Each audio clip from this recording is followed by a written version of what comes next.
Hi everyone and welcome back to World Literature class. So for today's session, we're just gonna be discussing about French literature. So I know you're very familiar with the countries under, from French people like Paris and all. So at this point in time, again, we're gonna be discussing French literature since we're done already with the English and American. But actually, French is partner with Russia or Russian literature as you try to look into your OBE syllabus. So let's now move on.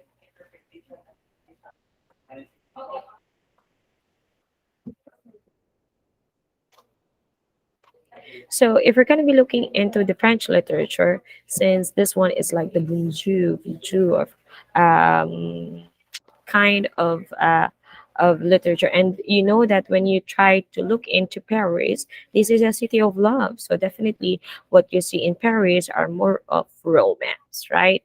I know you're very familiar with that, with the Emily in Paris. So French literature, as you try to look into French literature, they are very impressive in terms of the civilization for centuries already, and they have the object of national pride, and the phrasal focus for feelings of national identity. And if you're going to be looking into the culture of French people, they are more of being independent, but very romantic. So French are literate people. They are passionately interested in questions of language and in exploration of ideas. So a knowledge of French literature is to key an understanding of the French people. So in the Middle Ages or the medieval period at the 10th century, French literature began when writers started using dialects that had evolved from the Latin spoken in the Roman Empire that would become France. So if we're going to be looking at it, there is a supremacy over the others of the use of Latin, since they are the ones who are very famous, and there is a prestige of the use of Latin way back then. So the next one is the 11th century, wherein there is an emergence of literature in the French language in the form of the numerous epic poems like called chansons de geste.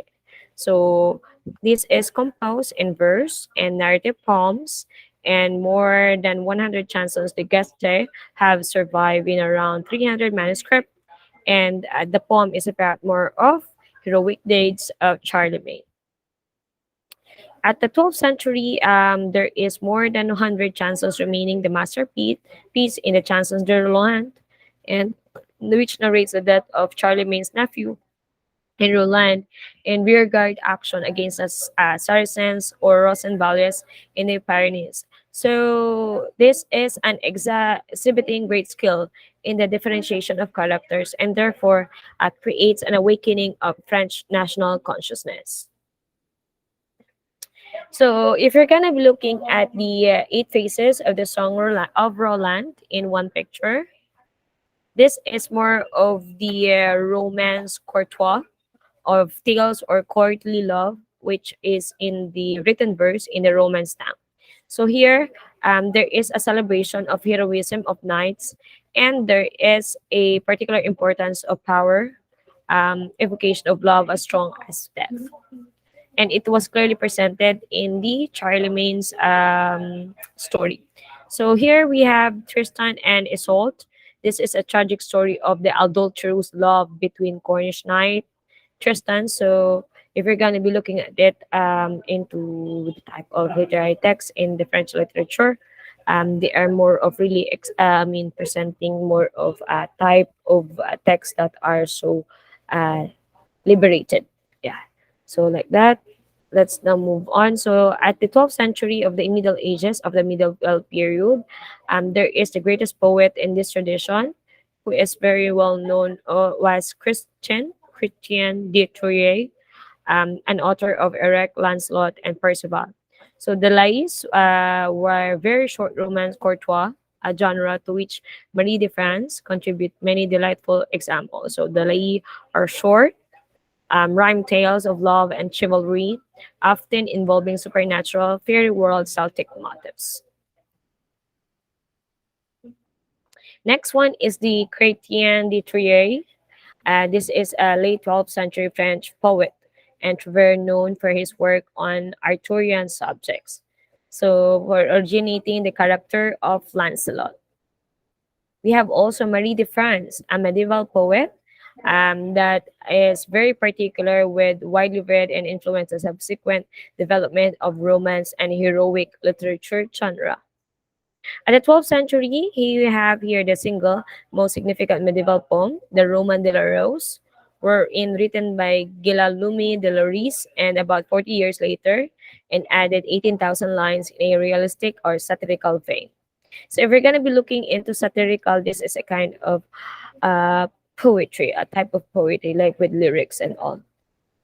So we have also Roman de la Rose. This is a medieval French poem that is styled with allegorical frame of vision. And they have the purpose of entertainment and teaching others about the art of love. So here, the rose of the title is seen as the name of the lady as a symbol of female sexuality. So they have the allegorical personage of Holdfort on love. We have here also the outside aristocratic circles, since they are very well known also with, um, aside from love and all, they are very well known also with the type of aristocratic people, meaning rich people, having the fableau. These are short narratives in verse, and they are characterized by sexual as scatological obscenity. Obscenity is about more of nudity and all. So fables, allegorical stories, animals are also present into the Middle Ages. We have also the late Middle Ages by Francois Villon, and the discussion and of their literary work are more of the what's this the type of societal issues that more of theft, murder, and prison. So here, they try to have the involvement of criminal behavior already into their literary works. So if we're going to be looking at it, usually the type of events that are being experienced by the writer are also present into their literary works. Next one is, so that's Francois Villon. In my own country, I am in a far off land. I am strong but have no power. So, if you're gonna be looking into his type of writing, he's trying to look into that is not being well acknowledged because of his experience. So 16th century, there is a feeling of rebirth of popularization of printed books of humanism and Protestantism. Humanism, more of the ideal of mankind, and the Protestantism, it's more of religion. We have also Michael de Montan. That Michael de Montan, he is exemplified as being humanistic type of writer. So he is ingratiating self-examination. Here also at the 16th century, there is already a poetry that more of sonnets and Greek and Latin odes. So we have Pierre de Ronson, the prince of Renaissance poets, and the uncontested leader of the Constellation, who helped to free the French poetry from the pedantry of the past. So here is an example of the work of Les Amours de Cassandra. So Jupiter, with his work, he really emphasized that Jupiter, disguised as a shower of gold, raped Danae, and white bull carried off Europa. So that one is the discussion of that one. Okay, so we'll now be moving on. There is a triumph of classicism at 17th century, wherein there is a golden age of French literature, and then there is a powerful nation in the reign of Louis the 14th, and the Academia of Francois, created by the Cardinal Richelieu with the aim of regulating language as a literary expression. At the 17th century, there is a conflict already between two literary tendencies from the Baroque period and then the acceptance of literary rules. So we have here Nicolas Below, the Pro, So the founder of French literary criticism, in which reasoning, proportion, and harmony were defined as the outstanding literary values. We have here also at 17th century the literary theme and form of drama, wherein France's greatest dramatists emerged during this period, like Pierre Corneille wrote over 30 plays, and the tragic masterpiece of The Seed of 1637, wherein it dramatizes the conflict between duty and passion and remains unequaled in the grandeur of its conception. We have also the literary writer Jean Racine, who is well known for Andromache and Pedra. So next one is the triumph of classicism at 17th century. So here we have the novel and the French novel, which also came of age, and the Princess of Cléry, of which is more of psychological analysis of moral problem in married life.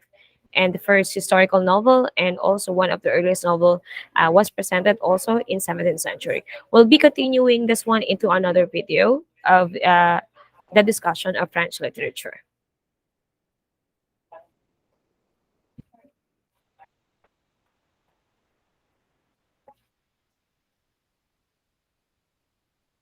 Okay.